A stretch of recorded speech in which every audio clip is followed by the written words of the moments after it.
So this will be my first venture into trying to do a cooking recipe with a 5.5 pound chicken.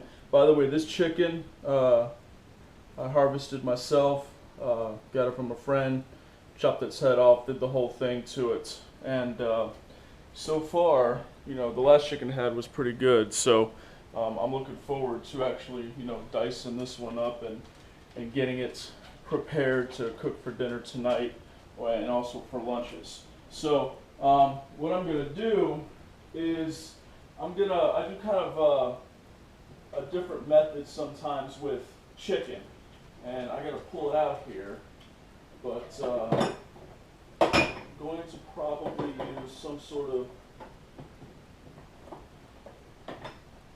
yeah, I think I'll go ahead and do this one this time. So typically what I'll do is I will use a wine or something and lay it in the bottom here, and use that to kind of keep the chicken moist as it's cooking. So what I'll do in this case is I will grab my good old trusty Houdini level corkscrew here. I'll go and pop this bad boy open and open up this bottle of wine. Might take a sip, but I find this stuff is actually pretty good for cooking with. I don't use regular cooking wines. I actually use real wines to cook with. I find that it's just much better. You get so much more flavor out of the wine. So, anyway, so I'm gonna go ahead and pop this bad boy open.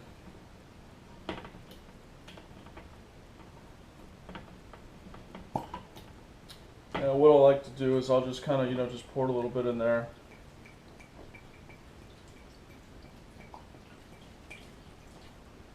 Take a swig. That's actually a really good wine. This wine is by Linganore Wine Cellars. It's called Skipjack. It's got really good flavor. So if you like sweet wines, definitely recommend that particular one. It's a good, refreshing wine, especially when you chill it a little bit. So what I'm going to do is I'm going to put the oven on at 375 degrees. And what I'm going to do is I'm going to lay this pan on top here. I'm going to go ahead and cut this plastic off of the chicken. Maybe next time I get my tools ready before I do this. This is my first time doing a cooking video with this. So yes, there will be a mess, but that's okay. It's something different about, grabbing your own bird and opening it up and letting the juices fall all over the place. Like I said, I cut the head off of this one, took all the feathers off. You can still see some feather leftovers here. Not a big deal. It's not gonna hurt anything. Usually cook right out. You deal with poultry, wash your hands constantly. It's better that way. It's better for the rest of the world if you wash your hands after dealing with poultry. So, and what I'm going to do now is, I guess I'm just going to kind of bring it over here, wipe this down a little bit, and I'm going to bring it over here so you can get a better view of what I'm actually going to do with it. So, the wine does a couple of things. It keeps the chicken moist, which is kind of what you want. Chicken is so hard to cook sometimes because you can't get certain areas to continue to remain moist. Usually the breast is done before the thighs are, and that's just a dark meat, white meat thing. There's nothing you can really do about that. That's why I'll use a thermometer here to gauge what temperature my meat is at. So just an old-fashioned Taylor. So anyway, but so I'll kind of line the bird up, and what I'll do is I use simple ingredients. I'm not trying to do overly fancy ingredients, things like that. Little salt, little pepper. I don't like this salt shaker. So I'll just grab some salt here. Just layer some salt on it.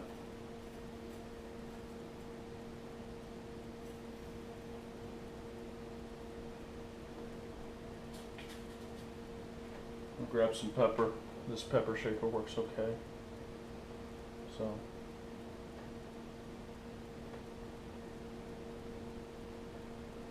And then sometimes what I'll do, like I'll do this time, is I'll go ahead and grab some butter, where the butter went. I'll throw some butter actually on the inside in the cavity of the chicken.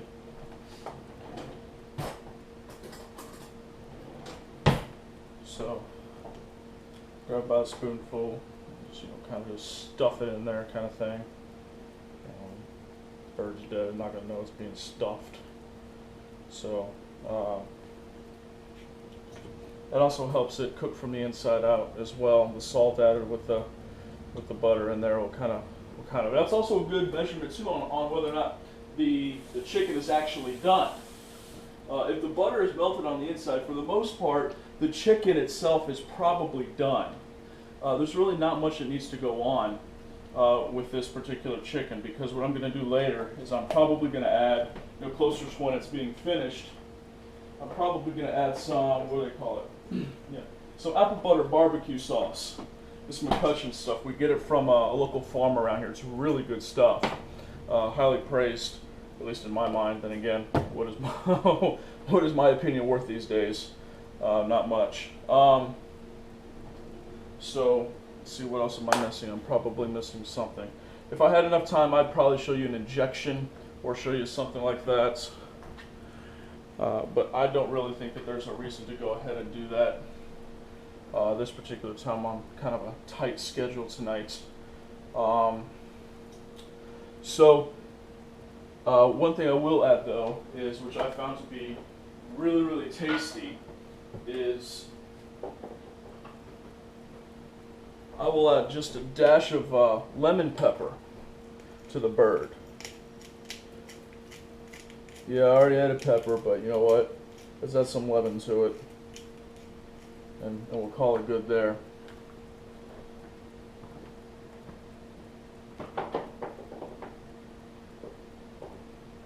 I'll just add a dash of Cajun seasoning as well. You're like, well, what are you doing?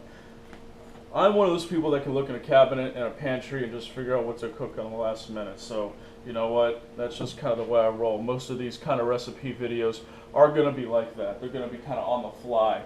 Not really prepping too much if I don't have to, because I don't have a whole lot of time. Some people would say that I just need to slow down. So at this point, that's it. It's simple. It's done. It's ready to go in the oven. 375 degrees. And I really don't put much of a timetable on it, because I'll use the thermometer. I'll stick it right. The thermometer is actually going to go right about there. And when it goes in, I'll kind of give a measurement off of that. And once it hits, if it's within 5 degrees temperature, I'll go ahead and pull the chicken out and let it continue to cook, because the meat will continue to cook up to 15 minutes after it's already done. So, I just try to make sure I get it within temperature. Usually, that for the most part, 9 times out of 10, it comes out with a really nice, moist breast and juicy thighs and legs as well. So I'm going to go ahead and pop this in as soon as that's ready. What I'll do as I get closer is I'll pull this out, and then I'll add the apple butter barbecue sauce to it. And I'll save this for the wife for later. She'll finish that up. And we'll see what happens. I think I'm going to add some vegetables to this, a little bit later, and we'll have a good meal. But yeah, so in a nutshell, that's kind of how I prep the chicken this time. There'll be more videos to come like this, doing different things, whether it's with steak, whether it's just with chicken breast or something like that. Working the grill. I'll have a different playlist for it. But I'm excited about showing you guys kind of what goes on in my kitchen, because my kitchen is definitely unique. So anyway, stay tuned, and we'll talk to you soon. Alright, I'm about to throw the bird in there. I contemplated whether or not to move the rack up or down depending on what's going on. I'm about to find out if I actually need to move the rack. Last time I did this, I moved it down and it took a little bit longer than expected. So I'm going to get this in position, and then I'm going to go check the rack and make sure that it's okay for the bird. That way it doesn't touch the top coils. So you don't want to do that, otherwise the top side's going to cook a lot faster. And this, I'm sorry, this is painful. So yes, that top rack is, or the middle rack is not going to work. So I'm going to actually lower the rack down one, so that way the chicken doesn't come in contact with those top coils, because those get hot. And then you just have let me move this. Then what you end up having is an uneven bird. So let me go and shift this a little bit to loosen you up a little more. But sorry for the shiftiness about what really goes on. So, but anyway, so I'm gonna go ahead and throw adjust the rack. Actually, I just did adjust the rack, and now I'm gonna throw the bird in.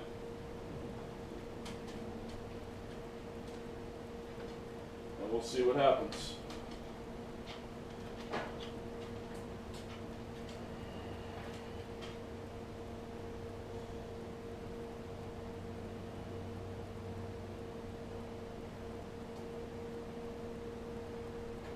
Running into problems.